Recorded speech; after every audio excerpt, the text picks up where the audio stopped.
Did I close my? Oh, here we go. Hello and good day, pre-algebra. We are going to CO15, our final kind of preparatory step, our final prep step to actually solving equations. I prefaced this a couple days ago where I said I want you to cheat when solving equations in the sense that I want you to be able to take an answer and verify whether or not you are correct. That whole self-score thing that I allow you to do on tests, that started with an equations test, because I told the class, like, I should not have to correct this test. You should know exactly what your score is before you turn it in, because you can literally check every single answer and you should know whether you got it right or you got it wrong. So I put the self-score on there, and now it's been a thing ever since. But we want to be able to verify, justify, defend our answer when we solve for a variable in an equation. And so we define expression earlier as a mathematical statement. How would you define an equation? What's the difference between an expression and an equation? We'll start there. Yeah. You don't solve an expression. You can't solve an expression because there's no equal sign, right? You don't know what the value of the expression is. And without knowing what the value is, you can't try and solve it. So an equation is going to start the same as an expression. It is a mathematical statement. Whoops, statement. There's only one T in statement, right? Statement. But what it does is it compares two values. Okay? It's a mathematical statement that compares two values. It's actually three T's in statement, but only one T at the very end. That was my mistake. Mathematical statement comparing two values. And so when we look at this equation right here, 8n plus 22, we don't know exactly what the value of that is because we don't know what n is. Or do we know exactly what that value is? 8n plus 22. What is it? It's so you do 54. No, before you get too far, I'm not asking for what n is. I'm asking for, do we know what the value of 8n plus 22 is? Yes. What is it? 54, right? That's what the equation tells us. It's comparing two values as equal. Okay. Another way to define the equal sign, it literally means the same as. Okay. 8n plus 22 is the same as 54, right? It's just written a different way. So when we look for solving for the variable, we're not going to focus on the solving process today. Anthony, you're kind of headed down that road, which is awesome that you remember that from last year.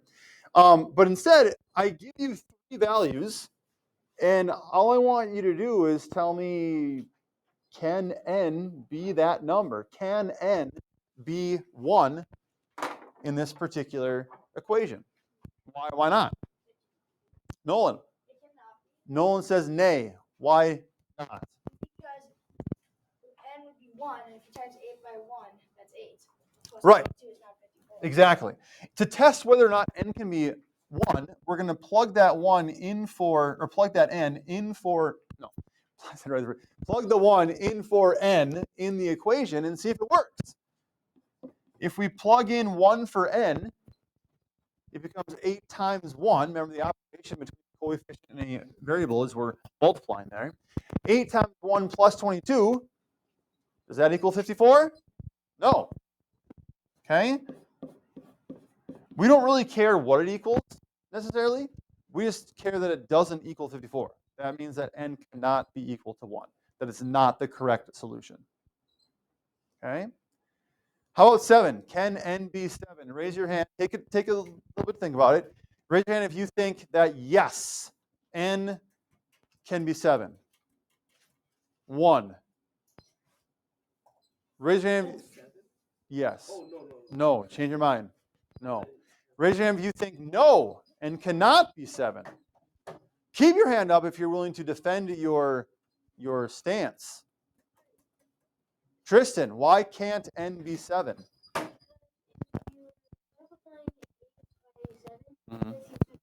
does. Yes. Already with multiplying 8 by 7, we get a value greater than 54. Since we're adding 22 onto that, we're only going to get bigger, right?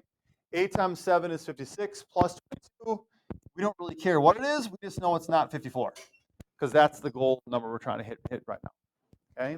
So if on a test, for some reason, you got n equals 7, you can easily see you made a mistake because you're going to plug it back in to see if it's correct. In this case, it is not. What if you got n equals 4 on a test? Raise your hand if you think, yes, n is 4, because it's the last option. And why would he put 3 things that don't work? Right? Raise your hand if you think, no, n can't be 4, because I'm a trickster.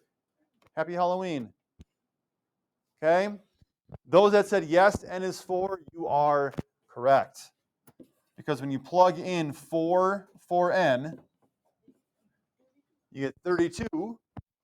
Right? And 32 plus 22 does equal 54. So this would be the correct answer. Okay? Those of you that subscribe to the guess and check method, where you just plug numbers in until you find the right one, this is what you're doing, right? You're plugging things in to see what works. Eventually, though, when we start to get answers that are fractions and decimals and just kind of nasty, guess and check is not very efficient. When you end up taking a timed test, those of you that are headed to private high school, you will take a placement test that is timed. You're not going to finish it. You're not going to get a very good score if you're relying on guessing and checking, right? Is it a way to get yourself out of a bind if you're stuck? Sure. Does it have its place? Yes. Should you use it every time? No, because it is not a very efficient way to get to an answer, right? But you are not doing the guessing part. You are checking whether or not your answer makes sense. Question so far? Were you told to do this last year too? Check your answers? No?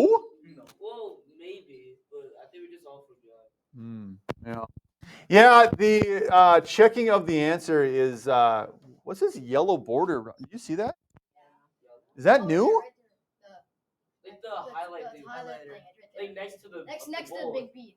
Next to the big B. No, yeah, no, but like that shouldn't highlight my entire screen, should it? You try. No, that's for like highlighting text. That's the highlight text. That's not. That's weird. Interesting. Okay. Scroll on down. Next one. -2 times 3n plus 1 equals 28. Go ahead and plug 3 in for n. Can n be 3? You need more than just a yes or a no, right? You have to defend it. Why or why not? Okay, and your answer to that why or not question is, well, when n is 3, does my equation equal 28 or does it not, right? When you plug n or 3 in for n, what do you get for -2 times 3n plus 1? What's your answer? 8. William says 8. 20. 10. Well, this isn't good. Let's. I got. It's negative 10. Okay. 4 people, 4 different answers. That one. Oh, I was doing the.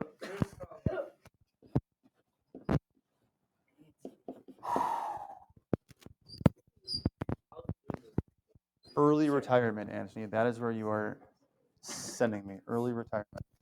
Okay, so when we plug in 3 for n, in our parentheses, we get 3 times 3 plus 1. Order of operations here, right? What are we doing first? Parentheses. Within the parentheses, we have to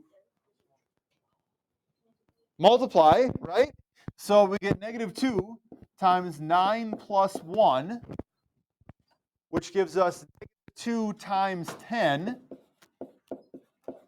which ultimately gives us -20 as an answer.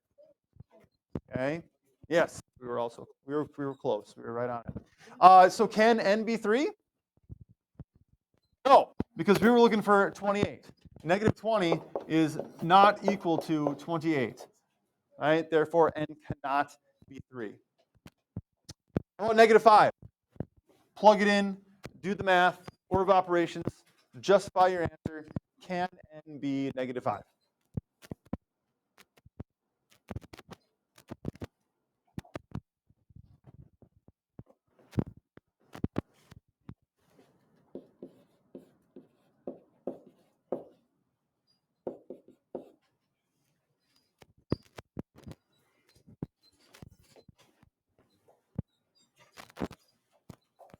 Raise your hand if you have an answer. If you can say yes, n can be -5 or no. Even if I won't call anyone to share. Just raise your hand if you're done doing the work.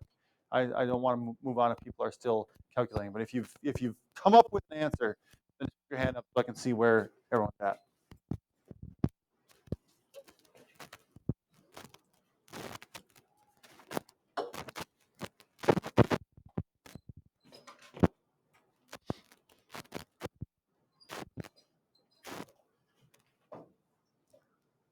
So I have some people calculating. Okay, crunch away.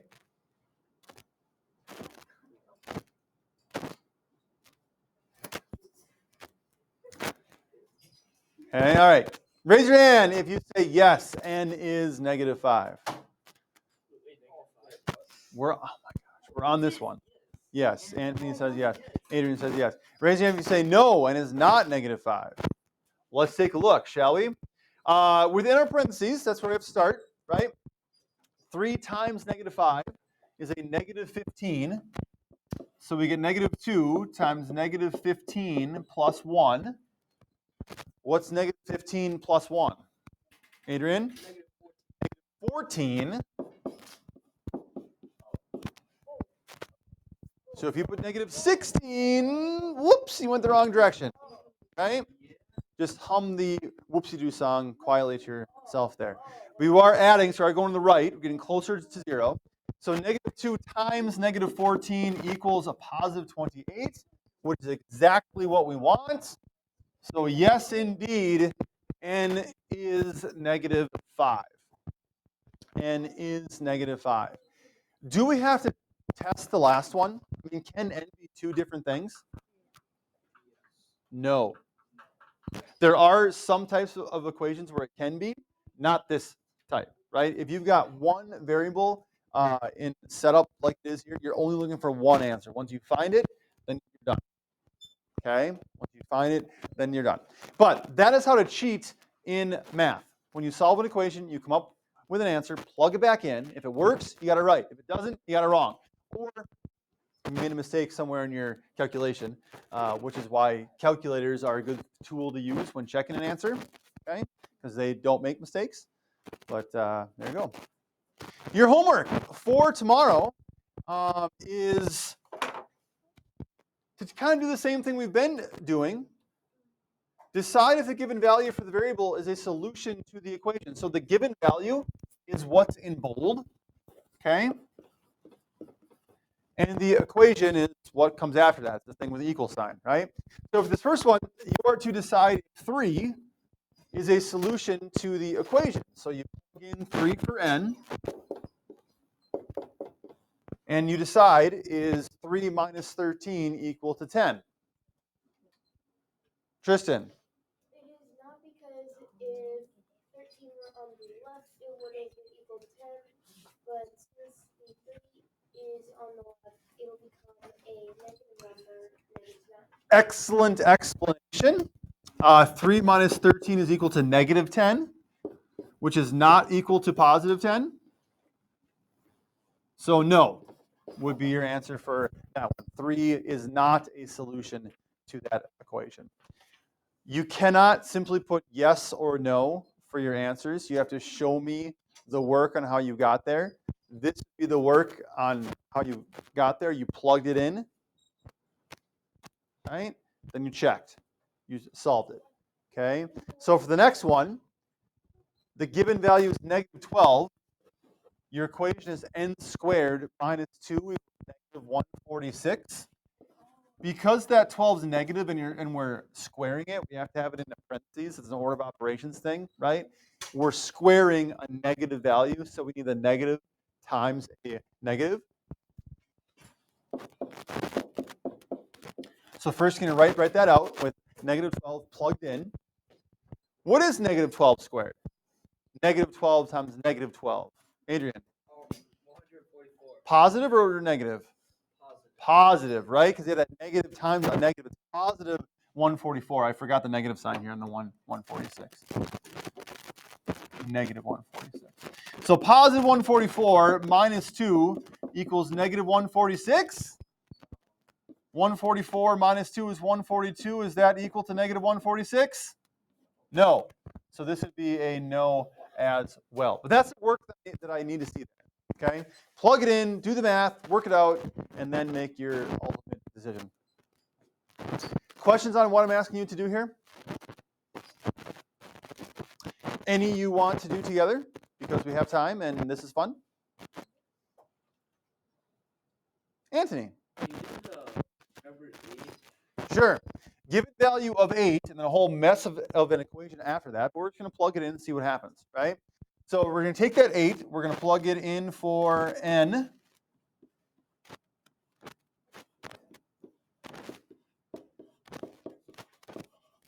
And how variables work, wherever there's an n in the equation, right, it's going to be the same value. Both of those will be 8 if 8 is a solution. It's not like one n can be 8, the other n is 10. Okay, no. They'll both be 8. So 8 gets plugged in for each of them. And so solving this now, 3 times 8, that gives us 24. And then with parentheses, multiply first. 2 times 8 is 16, right? So then simplifying that a little bit further, we get 24 plus 4 times 16 minus 5 is 11.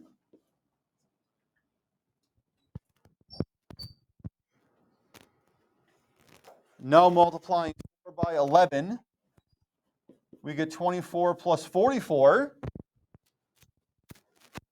And what's 24 plus 44? 68. Is that what we want? 68. Yes. So is 8 the solution? Yes. Okay. 24 plus 44 is 68. That matches what we have. So yes, indeed, 8 is the solution. Anthony. Well, like the next one. The one with the negative 3 out in front? Well, yeah. The bottom row or the middle row? Oh, Bottom row. This will be the last one that we do together then. All right? So if n is negative 3, I'm going to take that negative 3 and plug it in for n in my equation. So I get a negative 3 over negative 3. And I want to know if that equals negative 1. Right? What's negative 3 divided by negative 3? Positive 1. Is positive 1 the same thing as a negative 1? No, it is not. They are unequal, therefore, no. Negative 3 is not a solution. Okay? And then the last two kind of word problems says write a true equation with a variable value of 9, and then write a true equation with a variable value of negative 4. So basically, you're giving me an equation similar to any of the ones we have up here. You can use any operations. You can use exponents, parentheses, or whatever. But it needs to be true so that when I plug in 9 for the variable, it works. When I plug in negative 4 for the variable, it works. All right? That's what you need to do for those two. Questions, comments, concerns, complaints, compliments, congratulations, or criticisms? Very well. Homework for tomorrow. That's how you math.